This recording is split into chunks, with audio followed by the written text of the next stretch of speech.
Hello guys and welcome back. Today we are going to be making what I call worry pets, they're similar to like a hacky sack or a little stress ball. I will show you how I make them and how I get them to have kind of a unique texture on the inside as far as stress balls and fidget toys go. First, I have this pattern piece that I just kind of drew out by hand. It's kind of, if you turn it this way, it's kind of like a natural eye type shape. It's a little bit less than 4 inches long and a little bit more than 2 inches wide in total. And you can see I have notes kind of to myself on how to construct this, because this for me is both a pattern piece and instructions all in one, so that I can save room in my sewing sketchbook that I have. One thing to note about my pattern piece that I have here is that I have marked the direction that I want the stretch of the fabric, if it has stretch, it doesn't have to, the direction that I want the stretch of the fabric to go in. And this is to help create a more rounded shape in the end, like this little guy. And here is a pile of our supplies that we are going to need for today. First, we have our fabric. You can pick pretty much anything. This is a piece of scrap fabric from a shirt that I thrifted. You don't need very much of this material, just honestly a scrap amount of this material. And if you wanted, you could even use 4 different materials, up to 4 different materials for your worry pet. Next, what you're going to need is either some scissors or or a rotary cutter, just depending on how thin and slippery your fabric is. A rotary cutter might work better for you than scissors, but for thicker fabrics, just regular old fabric shears will work perfectly fine for you. You're of course going to need some pins as well. This is how I store mine, is with a magnet in a metal container. You are going to need some stuffing. If you have an old pillow that you're ready to scrap away, that is a great way to get some starter stuffing.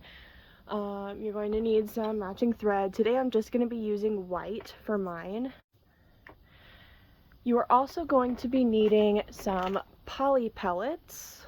You could also use buckwheat or rice, plain rice. Those food-based products can start to grow mold and mildew on the inside of your project if they do become wet at any time. Poly pellets do not do that because they're just little pieces of plastic. I also recommend having a funnel. It will make it a lot easier to get those poly pellets into there. And what I use is, this is actually a baby formula scoop from when my daughter was a baby. I washed a couple of them and saved them, and I find that this scoop is a really good size to be able to measure the poly pellets out in, and I do use a measured amount. If you can get your hands on one of these, great. If you can't get your hands on one of these, they are about 3.5 teaspoons in volume. Next, what you're also going to need is a hand sewing needle as well to close it up at the end, and then the rest of these supplies are not necessary. They are optional. We have hemostats and or tweezers, whichever you have, whichever works best for you. I like hemostats for when I am stuffing the polyfill. It just gives me a better grip and I'm able to get it in there a lot faster. I also recommend a thimble for while you are hand sewing. Mine is kind of a little fancy one. I wanted a nice one, so I got a nice one. I also recommend, this is called Thread Conditioner. It's honestly just a hunk of beeswax in a fancy plastic case. It makes it easy to run along your thread, and this will keep your thread from tangling while you are hand sewing. And then I also like to use just a small drop of Fray Check on the final little knot at the end to make sure that it doesn't unravel, especially because this is something that will be held and handled and squeezed and smushed around a whole lot. You want that to stay. If you don't have Fray Check, a good alternative is to take just a small amount of regular white glue to finish up that last little knot. Another optional supply you can use, this is for decoration, you can use fabric markers. I have some that are real fabric markers like these, that they're designed for fabric. I have also found that water-based markers do pretty well along with alcohol-based markers like Sharpies. Another optional tool that you can use is pinking shears. These are, you can see that there's a zigzag pattern going on there. These are used to create a finished edge. These are not necessarily required, especially if your fabric does not fray, but if your fabric does fray or it's particularly thick, like any sort of a denim or canvas-like fabric, then I would recommend using pinking shears, but these are not necessarily required depending on the fabric that you use. Here I have gotten out some different types of material that you could use to make the Worry Pet. Here I have some polyester knit. It is very stretchy in basically every direction. You can use patterns, solids, it doesn't really matter. Here's flannel. I've made quite a few out of flannel before. You can also use fleece. You can use minky, you can use 100% cotton, you can even use, like I am today, recycled garments, recycled scraps from garments that you have laying around. This pattern is super great because it is small, easy, and it doesn't take a lot of material to make whatever you wish out of it. You will notice that this fabric is very wrinkled. I think it's just the texture of the fabric itself. I have tried ironing this before, I've used it in previous projects, and it just doesn't get any flatter than this. I think it's kind of meant to look like this, but then again, it is also a like recycled shirt, so kind of doing the best you can with what it is, but I think it's just kind of part of the style that it's, you know, wrinkly, I guess. I don't have any pictures of the original shirt, but yeah, I tried pressing it and steaming it. I tried, once I had it cut up, pressing the pieces and steaming them, and it just never got any better than this. So that's okay. I am going to take this fabric and fold it on the grain lines as best as I can, so that I have 4 layers of the fabric stacked on top of each other. Okay, I have pinned and roughly cut out my fabric. This fabric is pretty slippy and hard to deal with, so I will be going ahead and cutting while I take my rotary cutter and cut around those edges. When we get back, I will have my 4 pieces ready to go for the next steps. If you are wanting to do any sort of embroidery, I recommend doing that before you cut your pieces, and also to use some sort of interfacing or backing, whether it's tear away or wash away, doesn't really matter. But if it's not tear or wash away, make sure that you trim it into, trim those edges so that they are close to the edges of the embroidery, and this will just make it easier to stuff the finished product if you do any sort of embroidery or monogramming or anything along those lines. So then next what I am going to do is I'm going to pare off I'm going to take these 4 and set them up in 2 pairs, and I'm going to pin them along one edge, right sides together. I will show you what that looks like in a moment. Now I have 2 pairs of pieces pinned together along one side each, and what I'm going to do is I'm going to take it to my sewing machine and sew with a 1/4 inch seam allowance all the way around each side of both pieces. Now you should have 2 halves of your finished product together, and then what you're going to do is you're going to take one of them and flip it so that it is right sides out, just like so. Then what you're going to do is you're going to take your one that is wrong sides out and you are going to push it all the way around your one that is right sides out. Push this all the way to the inside and line up both of these outer edges with each other and go ahead and pin them.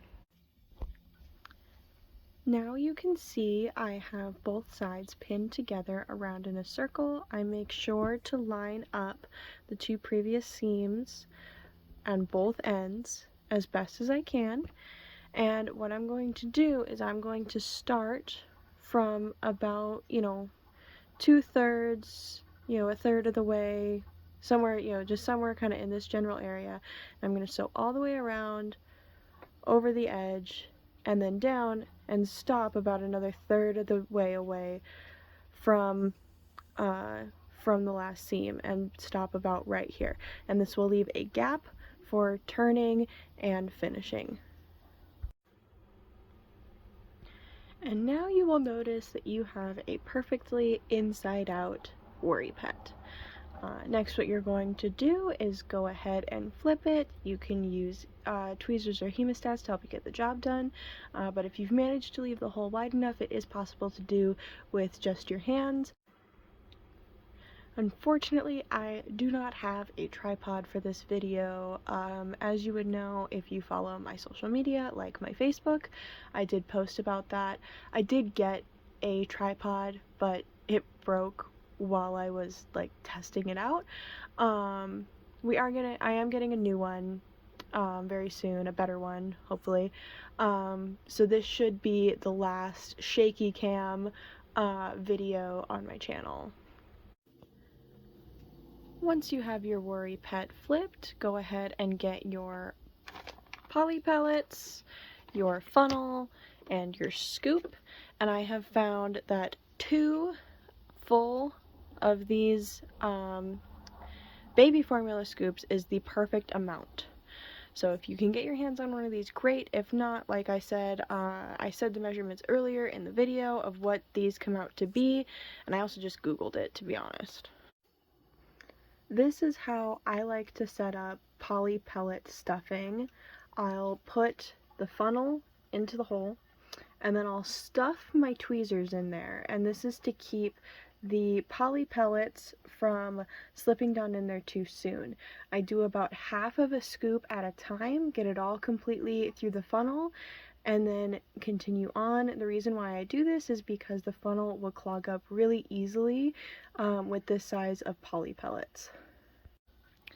I have my 2 little scoops of poly pellets in here, and you will notice that it still looks rather deflated, and that is why we fill the rest of it with polyfill. I use about somewhere in between the size of a ping pong ball's worth up to about the size of like a tennis ball. And the reason why that fluctuates kind of has to do with whatever material you're using, but it does not use a lot whatsoever. It uses a really small amount of stuffing. And yes, I will be using my hemostats. And yes, it is overkill, but I like my hemostats for stuffing. Stuff it until it is full but not firm. Make sure that it is still nice and soft. Then what you're going to do is pinch closed the end just with your fingers and mush everything around in there. try to mix the poly pellets in with the stuffing as much as you can, just to kind of get everything settled and sitting nicely, and this kind of helps make sure that you get it started mixed, and you'll be able to tell if you need to add more stuffing or remove stuffing depending on your preferences on how firm or how soft you want it to be. I think I'm pretty spot on with this guy, and I did show you the size of the ball of stuffing that I used with it, and I used exactly that, but I am going to go ahead and mush it around and get everything evenly distributed in there for the most part. You don't have to make it perfect, because you can do that afterwards once everything is all finished up. Once you have all that stuffing and poly pellets mushed around for the most part, go ahead and get a hand sewing needle ready to go. Get your thimble on. It's a small amount of hand sewing, but what we're going to do is we're going to start from where we left off, tie on here however you prefer, and ladder stitch all the way across this opening to the other end, and then tie off there. And then we get to go to the fun part, which is decorating.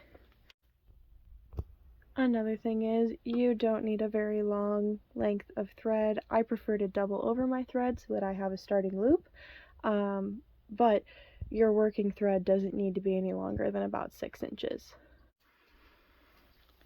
Once you are done sewing up that ladder stitched area, mine is right up in here. Can't make it blend perfectly with a ladder stitch, but it's kind of the closest you can get, and ladder stitching does take some practice, but I think that this is a good way to practice, especially if you are just learning how to sew. I did go ahead and already put some fray check on the little end there just to make sure it doesn't unravel, and what I like to do is turn it so that that part is in the back, the back of the Worry Pet. Now at this point, if you want to be, you're done. This works perfectly fine. It is nice and squishy, fun to play with.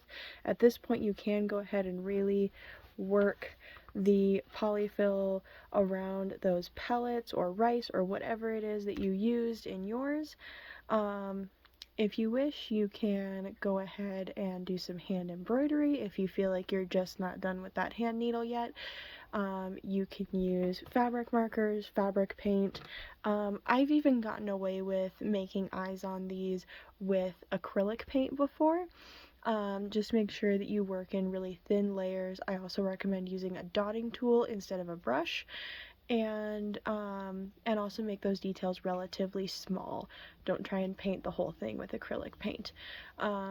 But at this point, you can go in with whatever beads, charms, buttons, anything along those lines that you want, and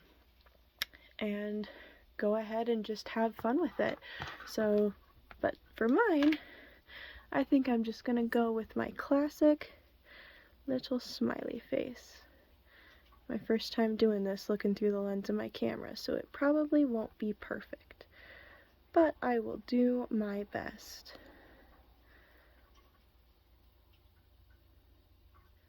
Whoop, need some focus here. There we go, friend. A little bit of focus would be great. There we go. There we go. It'll focus when my hand isn't there.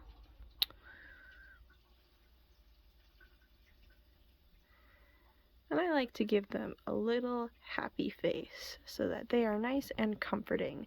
That is my preference, though. You can put whatever kind of a face or no face at all. You can draw a dinosaur for all I care.